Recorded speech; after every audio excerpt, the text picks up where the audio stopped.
ஓம் சாந்தி. நுங்கம்பாக்கம் சென்டரின் சேவை செய்திகள்.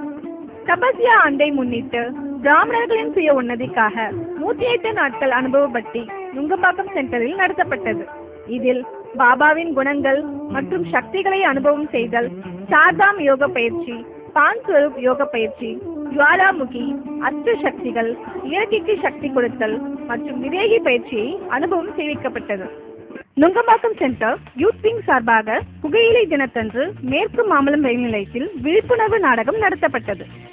ரீச் இந்தியா நிறுவனத்தில் பணிபுரிபவர்களுக்காகவும் மற்றும் தனியார் பள்ளிகளில் உள்ள ஆசிரியர்களுக்காகவும் ராஜயோக தியானத்தை பற்றிய அறிமுகமும் பயிற்சியும் அளிக்கப்பட்டது.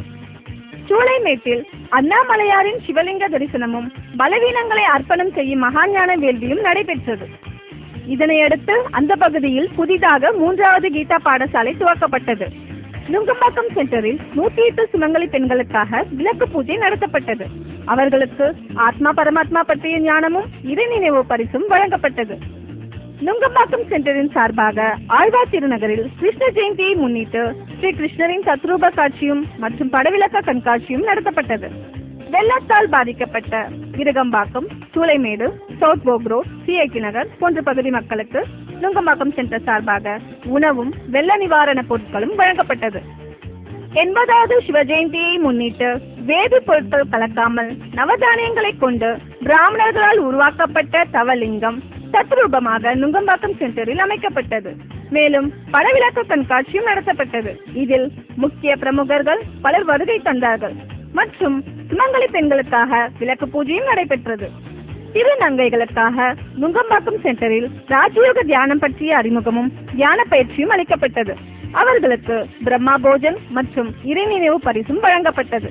லயோலா கல்லூரியின் சார்பாக மகளிர் தின விழா ஏற்பாடு செய்யப்பட்டிருந்தது. இதில் பிரம்மா குமாரி சகோதரியை சீஃப் கெஸ்டாக அழைத்திருந்தார்கள். சகோதரி அவர்கள் தாய்மையின் முக்கியத்துவம் பற்றியும் ராஜயோக தியானத்தை பற்றியும் எடுத்துரைத்தார்கள்.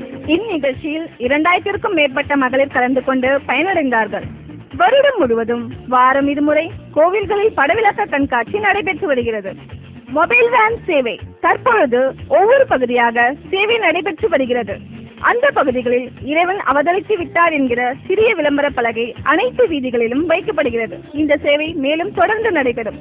நுங்கம்பாக்கம் சென்டர் சார்பில் ஜனனி சகோதரி அவர்கள் 3 தமிழ் பாடல்கள் மற்றும் 1 இந்தி பாடலுக்கு இசையமைத்து பாடியுள்ளார். இதில் BK குமார் சகோதரர் அவர்கள் தமிழ் பாடல்களை எழுதியுள்ளார்.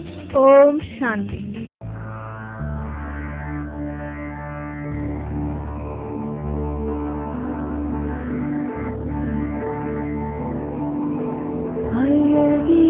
ஜோதியன் சிவ தந்தை பிரம்மத்தில் விதையாய் ஒளிர்கின்ற விந்தை மௌனத்தை கலைத்தோரோ மந்திரம் சொன்னாய் மரணத்தை வென்றிடும் மார்க்கத்தை தந்தாய்.